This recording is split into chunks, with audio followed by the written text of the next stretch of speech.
O Pantanal mato-grossense tem sido, nos últimos anos, um cenário privilegiado em aparições de objetos voadores não identificados.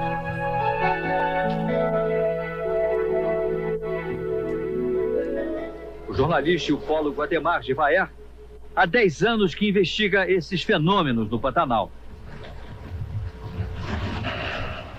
Ele percorre os rios, visitando as populações ribeirinhas, a fim de recolher depoimentos sobre esses avistamentos. Aí eu abaixei para segurar a canoa, para eles subirem, né? Quando eu virei assim, eu deparei com um vulto, uma bola de fogo, exagerada, né?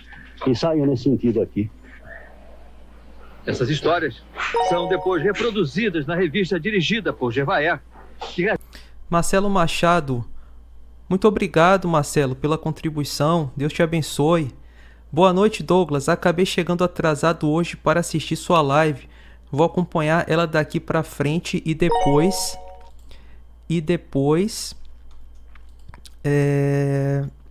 assisti-la por inteiro. Mais uma vez te parabenizo pelo trabalho que faz no seu canal. Muito obrigado, Marcelo. Deus te abençoe. Fico muito feliz aí pela sua presença, pelo apoio. Forte abraço.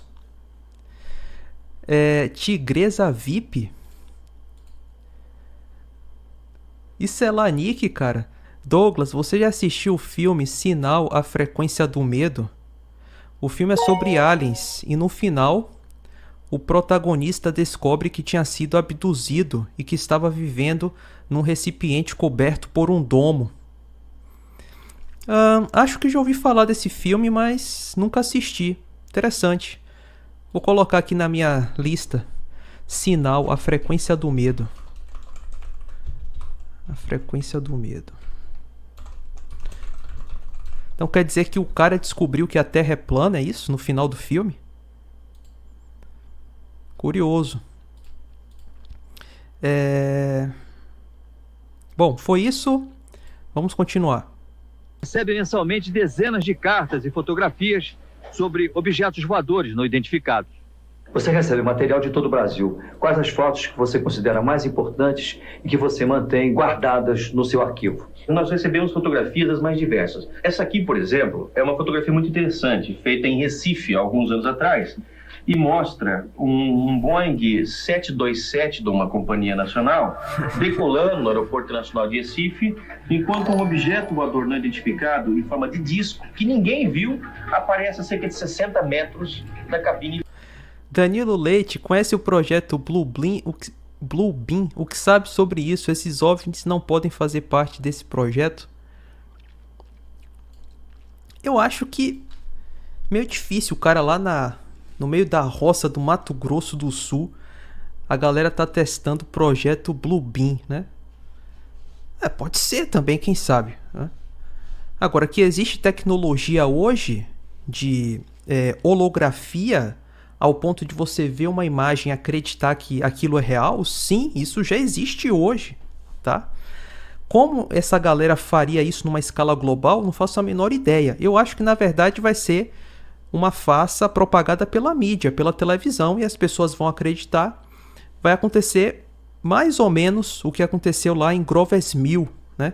Onde a galera acreditou que estava acontecendo uma invasão marciana na Terra só porque ouviram uma transmissão de rádio. Então, em escala global, eles vão fazer isso com a televisão. Comando do avião. Essa outra fotografia foi obtida de dentro do pátio da Embaixada da França em Brasília, por uma funcionária. Mostra um objeto intensamente iluminado entre as nuvens. Uma fotografia realmente impressionante. Todo o material divulgado pela revista é antes analisado pelo engenheiro eletrônico Claudeir Covo, para saber se se trata de uma fraude ou de um flagrante autêntico. Claudeir, com a ajuda do computador, examina sempre os negativos para verificar se não houve algum truque durante o processo de revelação. Com a sua experiência, bateu o olho e você já sabe se a foto é falsa ou verdadeira. Em alguns casos, sim. Por exemplo, casos de reflexo, como esse exemplo, só de bater o olho já percebe-se que trata-se de um reflexo. E essa aqui que parece mais um charuto? Essa fotografia ocorreu próximo ao aeroporto de Congonhas, aqui em São Paulo, em 1976. tomamos conhecimento da foto, pegamos o depoimento da pessoa e depois fomos ao local fazer uma série de análises. Ao princípio pensávamos que tratava de um avião. Fizemos essas fotografias, comparando com aquela fotografia, o avião passando, mas podemos verificar que existe a asa do avião, que tem menos massa que o corpo, ele marca menos, enquanto que o corpo marca mais. E o centro da marca é um pouco mais escuro, coisa que não ocorre. Aqui a gente verifica que de ponta a ponta existe uma marca clara, em relação à iluminação de cima para baixo, o fundo dele escuro, que formou a sombra devido à iluminação estar em cima, e nós não vemos nenhum tipo de marca de asa, como por exemplo essa foto aqui mostra. Nitidamente dá para ver que tem um objeto com asa. No caso, então, dessa foto aqui, foi dada como autêntica. Essa como verdadeira, como autêntica. Verdadeira.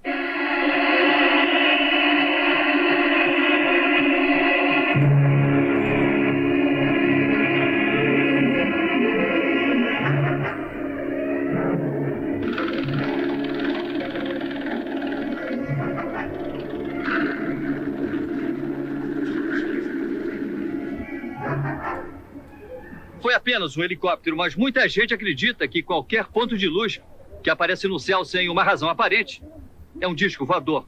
Pode ser um balão, um satélite, uma estrela cadente, ou até mesmo um fenômeno eletromagnético. Atualmente, o Brasil ocupa o 2º lugar no ranking mundial de aparições de objetos voadores não identificados. Olha só, 2º lugar. Quem é o primeiro? Deve ser os Estados Unidos. Mas tanto no Brasil como nos outros países, 90% dessas aparições são consideradas fraudes ou simples erros de interpretação. Agora... tem muito ruído, tem muito murmurinho, tá? Mas pode ter certeza que também tem um fundo de verdade nisso daí, tá? Agora, sempre que você observar qualquer ponto de luz no céu, preste muita atenção, porque pode ser um disco ou apenas um balão. Antônio Zuccarelli teve a certeza de que o que ele viu não foi um balão. Na noite de 19 de abril de 1991, ele gravou essa imagem sobre a cidade de São Bernardo do Campo. Não acredito, mas eu não queria... Rose Rago estava com o marido em Curitiba quando conseguiu documentar este objeto em janeiro de 1991. Uma filmagem, finalmente, né? Só relato, testemunho, a gente quer um vídeo decente da coisa. Vamos ver esse daí. Para Rose, o que ela viu no céu era um disco voador. A empresária Aline Ferreira estava reunida com um grupo fazendo meditação na Chapada dos Guimarães, em Mato Grosso, quando teve uma surpresa. No que a gente abriu o círculo e olhou para cima, tinha um OVNI em cima da gente, bem perto. Pelo cálculo que o Claudeio fez, mais ou menos a uns 1000 metros da cima da cabeça da gente. E qual foi a sua emoção? Então, na verdade, foi violenta, se você quer saber, viu? Ela reagiu assim na hora da gravação. Estou sentindo uma emoção muito grande. Perceba que o quadro da filmadora está parado. E ela pula. É a coisa mais linda deste mundo. Você vê, a galera não sente medo, não. É uma emoção muito grande. Imagina chegando os cabeçudos aqui. Nós somos seus criadores. Vai ter, cara, uma porrada de gente que vai se ajoelhar, que vai adorar esses seres. Pode escrever isso aí que eu tô falando. Tá? Eu sinto uma emoção muito grande. Vai ser esse tipo de sentimento mesmo, né? Que as pessoas vão ter. Talvez só os radicais, cristãos radicais, talvez a galera lá da Lua também, né? Do outro lado do mundo. Muitos refugiados aí deles. Talvez essa galera que não vai gostar bastante. Quer dizer, nem sei também, porque eles têm aquele negócio do cubo preto, né? Que os caras ficam adorando aquilo lá. Que caiu do céu, enfim. Então vai saber, cara. Samuel Alves, olha aí, formato charuto. E o Datena mostrou isso com imagem bem melhor. Seria enriquecedor você colocar essa imagem também, para quem não viu. OVNI Datena, é só pesquisar, foi há 2 anos atrás, está em ótima qualidade. Legal, legal. Vou dar uma olhada depois então. A doutrina da criação. Douglas, o mapa da Terra plana não só existe, como já há aplicativos que demonstram com detalhes estações, fusos horários, etc. Inclusive, se você traçar rotas aéreas como Santiago-Sydney nesse modelo da Terra plana, você entende porque esse voo precisa passar pelo Canadá. Bom, eu discordo que esse mapa existe, tá? Eu desconheço a cartografia da Terra plana, como distâncias entre várias cidades são medidas na Terra plana. Eu desconheço. Se eu estiver errado, se alguém tem esse mapa, por favor, coloca aqui no chat, nos comentários, tá? Que aí eu trago numa próxima live. Vamos continuar. Meu Deus, como é lindo isto. Nada do que eu possa igualar, dizer para você como emoção, não vai se equiparar ao que foi aquela hora. Foi, assim, sublime demais. É uma coisa inesquecível. Para chorar mesmo, viu? Que foi lindo demais. Mas de todos os avistamentos documentados no Brasil, o que realmente fascinou os ufólogos brasileiros foi este, ocorrido em 1992, em Casimiro de Abreu, no estado do Rio. Ele acende, ele faz um monte de coisa. O ufólogo Marco Antônio Petit, que pesquisa essas aparições, diz que nunca viu nada igual. Observando nesse filme, possivelmente, é a base do objeto. O objeto mesmo não está visível diretamente. E qual seria, no caso, o tamanho desse disco, já que a gente está vendo apenas a base iluminada? Olha, ele poderia chegar a ter até mais do que 15 ou 20 metros. De diâmetro? De diâmetro no seu eixo maior. Certamente nós... Você conhece o caso UFO de Kumburgaz, Turquia? Não. Não, desconheço. Estamos diante de um dos melhores filmes já feitos no Brasil nos últimos anos, documentando os chamados discos voadores. Todas as análises feitas em cima do mesmo confirmaram a sua autenticidade.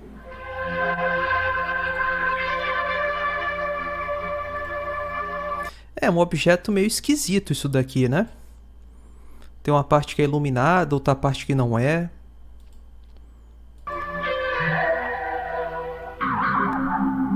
Mas é difícil dizer também, porque isso depende de várias configurações da câmera, velocidade do obturador, frame rate, a distância focal. É complicado bater o martelo nessas questões aí. Então até agora não tem uma filmagem decente, cara. Entende? Os caras se propõem fazer um documentário, um vídeo aí de mais de 30 minutos e não tem uma filmagem legal que você possa dizer, pô, isso realmente é um disco voador. O que tem bastante são relatos, testemunhos, né?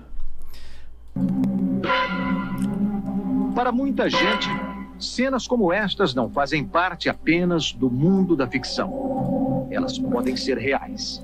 Isso aí é experiência demoníaca. São demônios e tem coisa muito bizarra por trás dessas experiências, envolvendo até genética. Tá?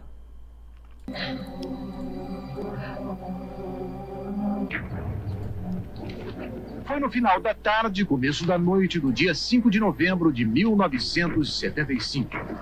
Uma notícia começou a circular na cidade.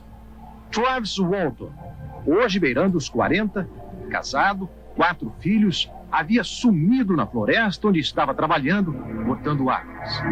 E segundo o relato de 6 companheiros que estavam com ele, Travis havia sido sequestrado por um disco voador. Essa história aí do Travis Walton, muitas pessoas falam que é fake, tá? Que ele se contradiz nos depoimentos. Vamos ver. A pequena Snowflake viveu uma história fantástica. Tão fantástica que chamou a atenção de Hollywood, dando origem ao filme Fire in the Sky, Fogo no Céu.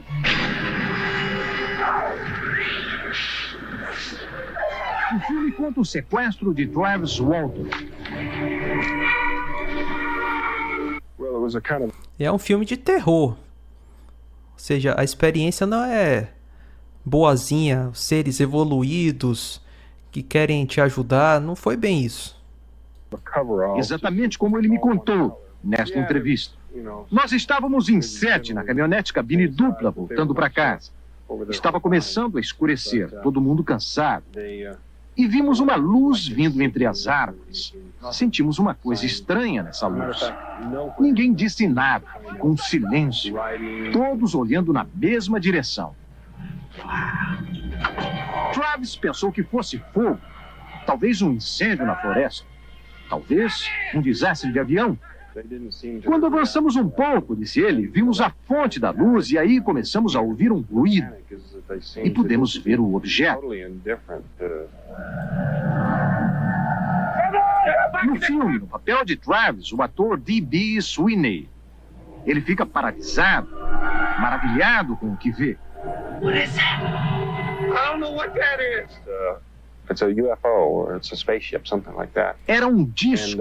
Você podia ver o contorno dele. Estava a uns 6 metros de altura.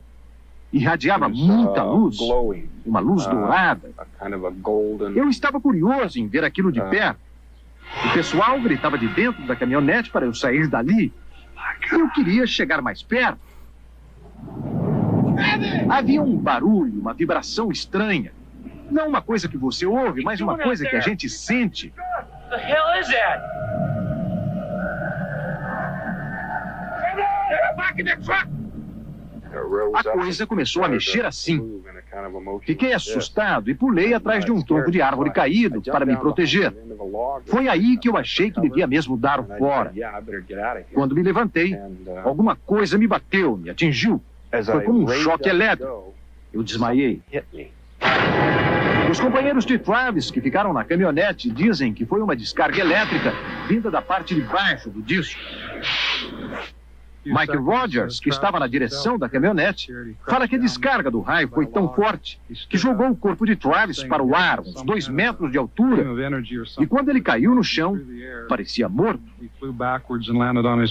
Ficaram apavorados e saíram para a estrada buscando socorro. O xerife duvidou da história deles, mas colocou mais de 100 homens a cavalo na floresta, com a ajuda de helicópteros, na tentativa de encontrar Travis. A polícia não encontrou nenhum sinal do disco voador. Quer dizer, por que esses caras iriam mentir? Tipo, envolvendo polícia nessa mentira, eles poderiam ser presos. Por que mentiriam, né? Ia inventar toda essa história a troco de quê? De fama, até, né? Talvez tenha algum fundo de verdade. De Travis, ele simplesmente desapareceu. Os companheiros dele foram acusados de assassinato. A polícia acreditava que, na verdade, eles queriam matar Travis e inventaram a história do disco voador. Suspeitos de assassinato, os companheiros de Travis passaram por um detetor de mentiras. O resultado espantou o xerife. Nada indicava que aquilo era uma invenção, uma fantasia. O aparelho apontava. Aqueles homens não estavam mentindo. Travis tinha sido sequestrado pelos ocupantes de um disco voador. A partir dali, tudo parece muito... Cara, se isso foi uma mentira, então esse pessoal é bizarro, né? Porque olha só o planejamento dos caras. A gente vai inventar que ele foi sequestrado, vai dizer que foi um disco voador. Vamos à polícia, tá? Fala aí pro detetive, não vai ter como ele dizer que a gente tá mentindo, né? O que é que ele vai fazer? E depois de alguns dias o Travis aparece e fala exatamente o que a gente tá contando aqui, que ele foi abduzido. Pronto. Aí a gente vai agora vender essa história pro cinema, vamos ganhar um dinheiro. Será que foi isso? Confuso na memória deste homem.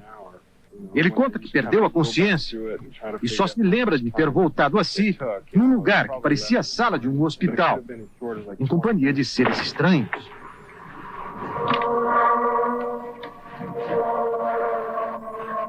Como eram eles?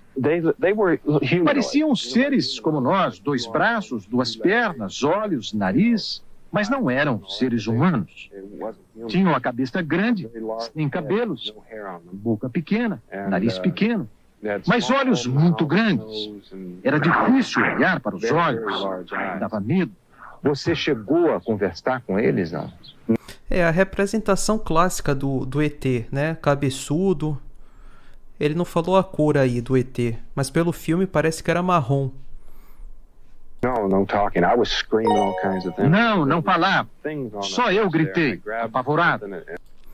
Mateus, se cabem 1,3 milhão de terras no Sol e as estrelas são maiores que o Sol, como explicar a queda das estrelas do firmamento sobre a Terra?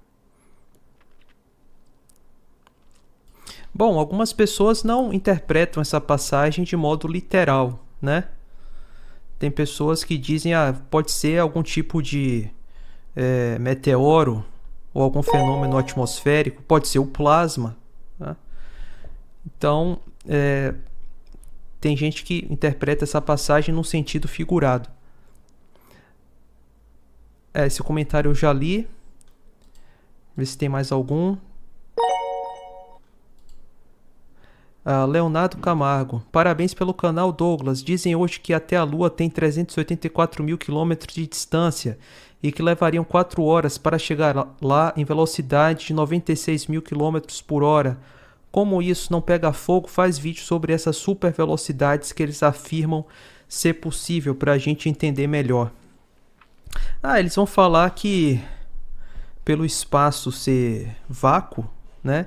Então não haveria resistência ao movimento e daí você conseguiria acelerar objetos com essas velocidades tão altas, sem muitas dificuldades, né? Marcos Lima.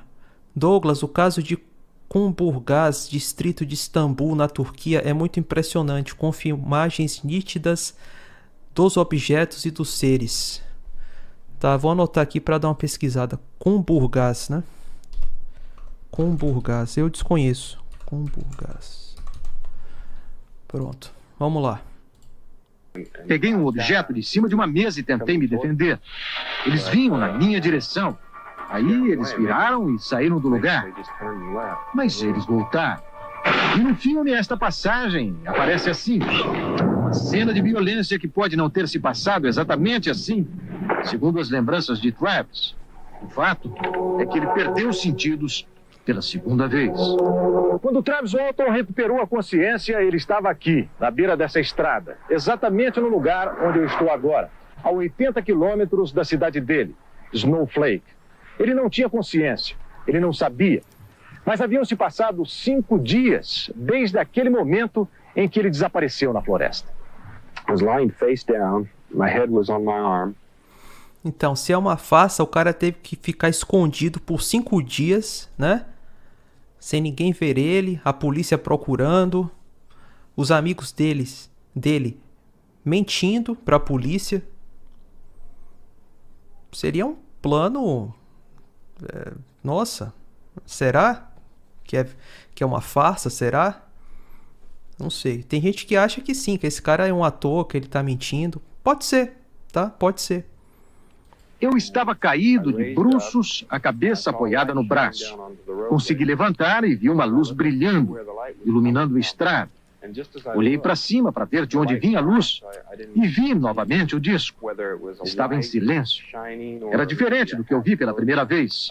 Era mais liso, de um material mais polido. Só deu tempo de olhar. Ele foi embora em silêncio.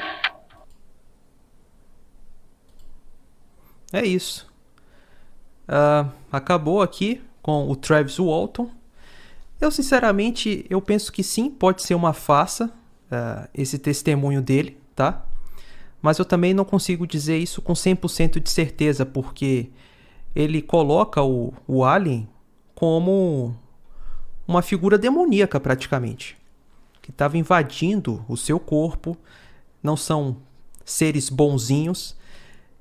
E até que seja um fake, só por ele representar o alien dessa forma, eu acho que de alguma maneira já é positivo, porque as pessoas precisam perceber que esses tais seres de outros planetas não são bonzinhos, tá? E que não merecem serem adorados, invocados ou coisa do tipo.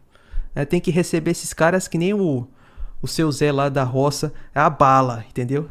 Desceu a nave espacial aqui, pegou a 22 dele lá do carro, pá, e a nave saiu. Os ETs ficou com medo do cara. O ET sai de outro planeta e ficou com medo de uma 22mm. Bom,